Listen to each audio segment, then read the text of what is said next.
Hello students, today our topic is common disorders of respiratory system. Respiratory system में कुछ problem हो तो जो डिसऑर्डर होता है, जो बीमारियों का कारण बन जाता है, उसके साथ उसके कारण क्या है, सिम्टम्स क्या है और इसका कॉज क्या है और फिर ट्रीटमेंट कैसे किए जाते हैं, इसके विषय में आज हम चर्चा करेंगे. Just see the table where common disorder of respiratory system has been discussed. ये बुक में आपको देखो पॉइंट में first disorder, then symptoms, cause and treatment, चारों पॉइंट दिया है. और इसमें जो नाम है, these are the names of the diseases. First is the emphysema, chronic bronchitis, acute bronchitis, sinusitis, laryngitis, pneumonia, asthma and last is the occupational respiratory disorder जैसे कि silicosis, asbestosis. So first of all emphysema. Emphysema का symptoms अगर होता है तो वो कैसा रहता है, जैसे कि breakdown of alveoli, shortness of breath, lungs में जो छोटे छोटे जो कुटरी है, जो area where the air is residing, that cavity will be broken, क्योंकि उसके वॉल जो है बहुत ट्रांसपेरेंट रहता है, लाइट टाइप का होता है, तो उसका जो एल्वियोलाई अगर ब्रोकन डाउन हो जाता है तो क्या होगा, लंग के जो स्ट्रक्चर है उसमें खराबी आएगी और सांसों में तकलीफ होगी. सो शॉर्टनेस ऑफ ब्रीथ. कॉज में है स्मोकिंग, स्मोक के कारण हो जाता है. कोई कोई एयर पोल्यूशन, अगर अभी पता है कि एयर में कितना पोल्यूटेंट्स रहता है, उसके वजह से भी ये बीमारी हो सकता है. और उसके ट्रीटमेंट के हिसाब से क्विट स्मोकिंग, स्मोकिंग छोड़ देना चाहिए. अवॉइड पोल्यूटेड एयर, जहाँ पे पोल्यूशन है उस जगह पे जाना नहीं है. और administer oxygen to relieve symptoms. अभी हमको पता है कि ऑक्सीजन एक्स्ट्रा दिया जाता है, सांसों का कोई तकलीफ है तो उसमें ऑक्सीजन देना ज़रूरी होता है. Second is the chronic bronchitis, जो एकदम क्रॉनिक हो गया और बार बार होता रहता है, उसको हम क्रॉनिक वर्ड यूज़ करते हैं, जो लगातार शरीर में रहता है. ऐसे बीमारियों को हम क्रॉनिक डिजीज़ बताते हैं. तो अगर ब्रोंकाइटिस हर बार हो रहा है, एक बार हो गया ठीक हो गया, उसको हम क्रॉनिक नहीं बताएंगे. लेकिन बार बार सर्दी खांसी लग रहा है, ब्रोंकाइटिस हो रहा है, शॉर्टनेस, सांसों का तकलीफ हो रहा है, तो उसको हम क्रॉनिक ब्रोंकाइटिस बताते हैं. जैसे कि काफिंग या खांसी आएगी, शॉर्टनेस ऑफ सांस लेने में तकलीफ होगी. तो इसका कॉज भी स्मोकिंग, एयर पोल्यूशन, ये सब होता है. इसका ट्रीटमेंट भी क्विट स्मोकिंग, स्मोकिंग छोड़ देना चाहिए. Avoid polluted air, if possible move to warmer drier climate. जहाँ पर ज़्यादा मॉइस्चर है उसमें रहो तो ये ब्रोंकाइटिस का चांस रहता है. जहाँ पे मॉइस्चर कम है, ड्राई वेदर में रहो तो ये थोड़ा कम हो जाता है. Third is the acute bronchitis, मतलब ब्रोंकाइटिस बहुत ज़्यादा बढ़ जाता है तो उसमें अलग से उसका दूसरे भी तकलीफ उसके साथ जुड़ जाता है. First is the inflammation of bronchi, alveoli छोड़ के उसके ऊपर जो कनेक्टेड है दूसरी ब्रोंकाई में भी इन्फ्लेमेशन आ जाता है. और shortness of breath, yellow mucus, जो खांसते हैं, खांस के साथ साथ जो कफ निकलता है वो येलो कलर का हो जाता है.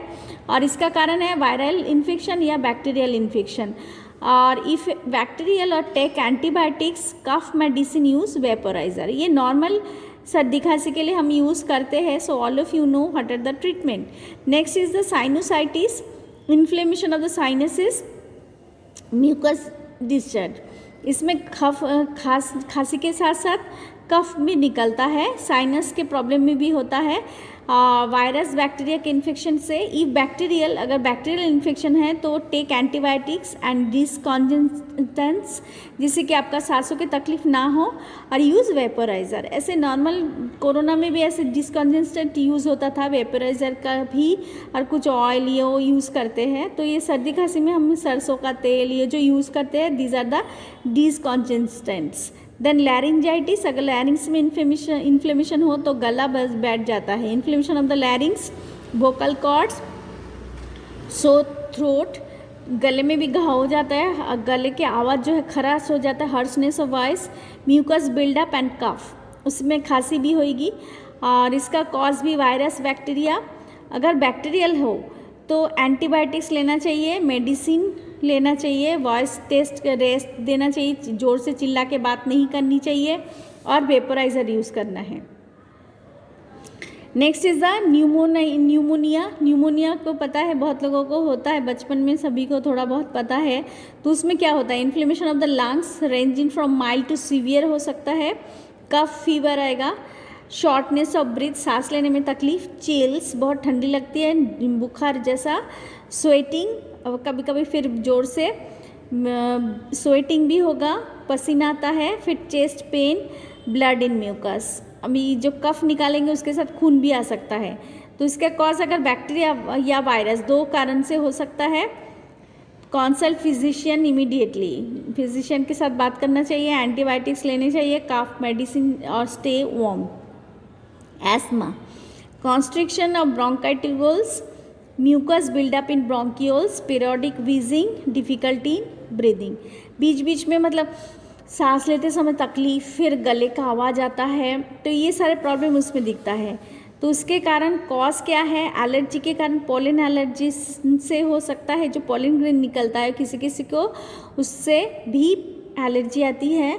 कुछ खाने पे भी होता है, किसी को केला खाने से, या तो कोई दूसरा सब्जी खाने से, या कोई ऑयल खाने से, मीठा खाने से किसी किसी को एलर्जी हो जाता है। या फूड एडिटिव्स, फूड में जो इस्तेमाल किए जाते हैं जो सामान, जैसे कि विनीगर हो सकता है, या कोई दूसरी चीज़ जो फूड में ईस्ट हो सकता है, तो उसमें भी किसी किसी को एलर्जी है। कभी किसी को मिर्ची में भी एलर्जी रहती है। तो पेट हेयर एट्सेट्रा, इसके कारण भी होता है। पेट हेयर मतलब कोई कोई कुत्ते को या बिल्ली को पालते हैं, तो उसको लेके बहुत ज़्यादा प्यार करने से क्या हो जाता है, उसके शरीर के जो बाल है अगर वो शरीर में जाए तो उससे भी एलर्जी आती है। Next, use of inhalants to open passageways, avoid irritants, इसके लिए जो इनहेलेंट आजकल बाजार में रहता है निम्फुलाइजर, उसको यूज़ कर सकते हैं, जिससे कि आपके जो सांसों का पैसेज है वो क्लियर हो जाती है, फिर ये तकलीफ एस्थमा कम हो जाता है। नेक्स्ट, ऑक्यूपेशनल रेस्पिरेटरी डिसऑर्डर, मतलब जो नौकरी करते हैं कारखाना में, जहाँ पे सीमेंट का कारखाना हो, या कोई जैसे कॉटन की इंडस्ट्री हो, थ्रेड बनाने वाले, तो उसमें बहुत सारा फाइबर्स निकलता है। तो वो जो फाइबर है सांसों के साथ साथ लांग में जाके बस जाता है, और फिर उसमें पॉइजनस इफेक्ट होता है, जिससे लांग डैमेज होता है। So long term exposure to dust particles, silica and asbestos particles during occupation के समय ये हो सकता है। Then protective mask and gear during work, काम करते समय मास्क, जैसे अभी हम मास्क यूज़ करते हैं तो उस समय भी करना चाहिए, और वर्किंग में भी गियर होना चाहिए।